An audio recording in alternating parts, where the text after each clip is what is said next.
পিছনে বসবে তুমি?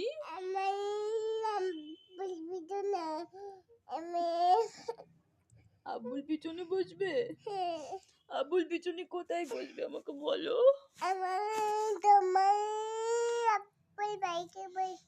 আব্বুর বাইকে বসবে। বাবারে। তাই নাইনি বলে তোমার দুঃখ হয়েছে মা? কোথায় দুঃখ লেগেছে? দুঃখ কোন জায়গায় লেগেছে দেখাও তো। দুঃখ কোথায় লেগেছে দেখাও। আব্বু দুঃখ দিয়েছে সেটা বুঝলাম, তোমার দুঃখটা কোন জায়গায় লেগেছে বলো? এইখানে? বুকে? ও বাবারে, দুঃখের সাথে